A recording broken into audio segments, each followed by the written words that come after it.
दोस्तों अपनी पिछली वीडियो में मैंने आप लोगों को एक बहुत ही इंपॉर्टेंट अपडेट दी थी regarding the upcoming notification for UPSC EPFO APFC and EO examination. दोस्तों मैंने आपको बताया था कि भाई मैंने एक आरटीआई फाइल किया है विद ईपीएफओ, जिसका रिप्लाई मुझे मिला है और जहां से हमें पता लगा कि भाई कितनी वैकेंसीज है इस टाइम पर एपीएफसी पोस्ट की और क्या प्रोसेस चल रहा है within the EPFO organisation about the upcoming notification. और आप में से बहुत सारे बच्चों ने इस वीडियो को अप्रिशिएट किया and I am really thankful to all of you कि भाई आप लोगों ने इस एग्जाम की तरफ एक पॉजिटिव इंटरेस्ट शो किया है।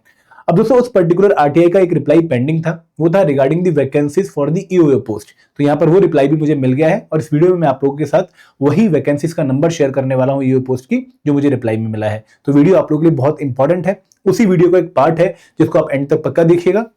लेकिन आगे बढ़ने से पहले मैं हमेशा की तरह आप लोगों से रिक्वेस्ट करूंगा कि भाई अगर आप लोग एपीएफसी या फिर ईओ एग्जाम की प्रिपरेशन में इंटरेस्टेड हैं और इस एग्जाम की प्रिपरेशन बहुत अच्छे से करने की सोच भी रहे हैं, तो आप लोगों के पास हमारी कंप्रेहेंसिव गाइड बुक पक्का होनी चाहिए, क्योंकि इस गाइड बुक की मदद से आपको इन एग्जाम्स के बारे में कंप्लीट इंफॉर्मेशन एक ही जगह पे मिल जाती है। कंप्लीट इंफॉर्मेशन से मेरा मतलब क्या है, भाई आपको सैलरी के बारे में, एलिजिबिलिटी के बारे में, पैटर्न के बारे में, सबसे important decoded syllabus and PYQs मिल जाते हैं इस कंप्रेहेंसिव गाइड बुक के थ्रू। आपको करना क्या है, आपको इस वीडियो के डिस्क्रिप्शन में जाना है, आपको एक लिंक मिलेगा, आप उस लिंक पे क्लिक करेंगे, अपना ईमेल आईडी वगैरह डालेंगे और आपके ईमेल आईडी पे कंप्रेहेंसिव गाइड बुक डिलीवर हो जाएगी और वहां से आप इसको डाउनलोड कर सकते हैं। तो ये गाइड बुक आप लोगों के पास पक्का होनी चाहिए अगर आप इस एग्जाम की प्रिपरेशन करना चाह रहे हैं।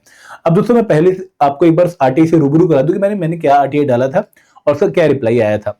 देखो मैंने इनसे 4 क्वेश्चन बहुत सिंपल पूछे थे, आप लोगों को मैंने पहले भी आरटीआई दिखाया था, जहां पर मैंने पहला क्वेश्चन इनसे पूछा था कि भाई sanctioned strength and working strength कितनी है on the post of APFC currently in EPFO. फिर मैंने इनसे दूसरा क्वेश्चन पूछा कि भाई आप एपीएफसी के अलावा मुझे ईओ पोस्ट की भी सैंक्शनड स्ट्रेंथ और वर्किंग स्ट्रेंथ बता दीजिए। और फिर मैंने इनसे पूछा कि भाई इन दोनों पर्टिकुलर पोस्ट की कितनी वैकेंसीज इस टाइम पर ईपीएफओ में है, ताकि हम उनसे आने वाली वैकेंसीज का अंदाजा लगा सकें। और लास्ट क्वेश्चन मैंने इनसे पूछा जिसका रिप्लाई हम सबको खुश कर रहा था कि भाई हैज ईपीएफओ इनिशिएटेड और approved any requisition proposal for recruitment to APFC and EO for the cycle after ongoing 2025 recruitment, कि इस साइकिल के बाद क्या आप नई साइकिल के लिए कोई प्रोसेस इनिशिएट कर रहे हो, अगर हाँ तो प्लीज उसकी इंफॉर्मेशन दे दीजिए। तो इनका जो पहले मुझे आरटीआई रिप्लाई आया था पार्ट में, वो क्या था मैं आपको बता देता हूं। जो इनका रिप्लाई 18 फरवरी 2026 को आया था, वहां पर इन्होंने एपीएफसी की वैकेंसीज के बारे में हमें इंफॉर्मेशन दी। मैं एक बार जल्दी से इसको रीट्रेट कर देता हूं कि भाई टोटल 455 सैंक्शनड स्ट्रेंथ है और इस टाइम पर 278 लोग ऑलरेडी वर्किंग में है इस पर्टिकुलर पोस्ट पे। तो नंबर ऑफ वैकेंसीज कितनी हो गई, अगर हम इनको कैलकुलेट करें अराउंड 177, ठीक है। और इनमें से करंट साइकिल की 74 वैकेंसीज चल रही हैं, 2025 में 74 वैकेंसीज आई थी, तो लगभग 103 vacancies on the post of APFC हैं। बट दोस्तों ये वैकेंसीज 2 तरीके से फिल की जाती हैं। एक है डायरेक्ट रिक्रूटमेंट का चैनल, जहां पर नोटिफिकेशन के बाद यूपीएससी जो है एग्जाम कंडक्ट करके इन सीट्स को फिल करता है, और दूसरा तरीका है डायरेक्ट प्रमोशन का।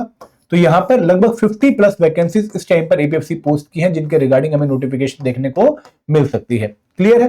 फिर दोस्तों दूसरा रिप्लाई हमें मिला 6 मार्च 2026 को, जहां पर इन्होंने 4th क्वेश्चन का आंसर दिया कि the vacancies for the year 2026, it is very important, is under consideration and the process is going on, as soon as the process is complete the vacancies will be reported to UPSC.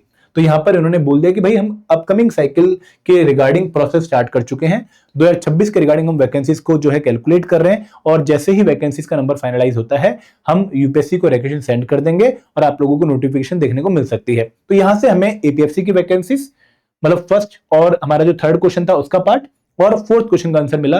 एक question का answer जो pending था वो था EO vacancies का regarding, तो उसका भी रिप्लाई हमें आज मिल गया है। रिप्लाई क्या है मैं आप लोगों को बता देता हूं कि भाई total sanctioned strength for the post of EO की टोटल सैंक्शन स्ट्रेंथ कितनी है, 3098, ठीक है। ऑल ओवर इंडिया ईपीएफओ में इतने लोग ईओ पोस्ट के लिए रखे गए हैं कि भाई 3100 के आसपास लोगों को हम भर्ती करेंगे on the post of EO. Normal functioning of EPFO के लिए इतनी वैकेंसीज होना जरूरी है। अब दोस्तों इन पोजीशन कितने हैं, कितने लोग ऑलरेडी इस पोस्ट पे काम कर रहे हैं, 2508, जो कि यहां पर आरटीआई में दोनों नंबर मेंशन कर दिए हैं, ठीक है। अब दोस्तों इसके बाद वैकेंसीज कितनी होगी, उन्होंने बताया कि भाई for vacancies of EO there is 590 post are vacant, 590 post अभी वैकेंट है। अगर हम 2025 की रिक्रूटमेंट नोटिफिकेशन को ध्यान में लाएं तो हमें पता है कि भाई 2026 में 25 में 156 वैकेंसीज की नोटिफिकेशन आई थी, 156 वैकेंसीज की नोटिफिकेशन आई थी। तो यहां पर इस टाइम पर हम कैलकुलेट करें तो लगभग 434 पोस्ट अभी भी खाली है for the post of EO, ठीक है। अब दोस्तों अगर आप इसको 50-50 अगेन मान के चले तो भी 217 पोस्ट आप लोगों को डीआर रूट के थ्रू खाली देखने को मिलेंगी। बट ईओ में डीपी रूट कम होता है, डीआर रूट ज्यादा होता है, तो यहां पर वैकेंसीज आपको काफी अच्छी देखने को मिल रही है। तो दोस्तों इसलिए वी आर एक्सपेक्टिंग कि भाई नोटिफिकेशन जल्दी आएगी। 2026 में मुझे कम चांसेस लग रहे हैं क्योंकि अभी करंट साइकिल कंप्लीट नहीं हुई है। बट 2027 में जैसे पिछली बार साइकिल चली थी मिड जून तक नोटिफिकेशन वाली, वो होने के काफी ज्यादा चांसेस हैं, मतलब ऑलमोस्ट हाई चांसेस हैं। मतलब मैं इससे ज्यादा ये नहीं कह सकता कि 100% चांसेस है, क्योंकि वहां पर कमिटमेंट में नहीं कर पाऊंगा। ये प्रोसेस थोड़ा डिफरेंट तरीके से चलता है, काफी इनर्शिया इसमें देखने को मिलते हैं। But expectation of notification is very high.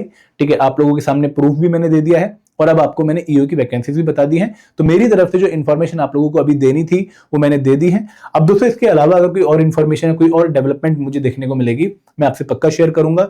But मैं आपसे यही रिक्वेस्ट करूंगा कि अगर आप एपीएफसी और ईओ एग्जाम की तैयारी करने के बारे में सोच रहे हैं तो this is the best time you can start. Slowly and consistently अगर आप प्रिपेयर करते रहेंगे तो आप इस एग्जाम में एक अच्छा रिजल्ट लेकर आ पाएंगे।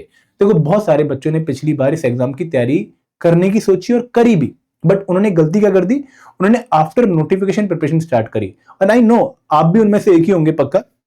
हम 4 महीने में मेहनत तो बहुत कर चुके थे, बट दोस्तों आप लोगों को एक चीज रियलाइज होगी कि 4 महीने की मेहनत इस एग्जाम को क्वालिफाई करने के लिए इनफ नहीं है, क्योंकि आप लोगों को बहुत तगड़े कंपटीशन को पार करना पड़ता है to getting into the final list.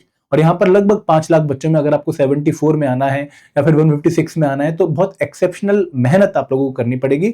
और उसका बेस्ट तोड़ क्या है, बेस्ट सॉल्यूशन क्या है कि भाई प्रिपरेशन पहले से स्टार्ट करो। और जो लास्ट के 4 महीने आपको नोटिफिकेशन से लेकर एग्जाम डेट के बीच में मिलेंगे, वहां पर आप रिवीजन और प्रैक्टिस पे फोकस करो। ऐसा ना हो कि भाई उसी टाइम पर सिलेबस कवर भी कर रहे हैं और उसी टाइम पे रिवाइज भी कर रहे हैं और उसी टाइम पे प्रैक्टिस भी कर रहे हैं।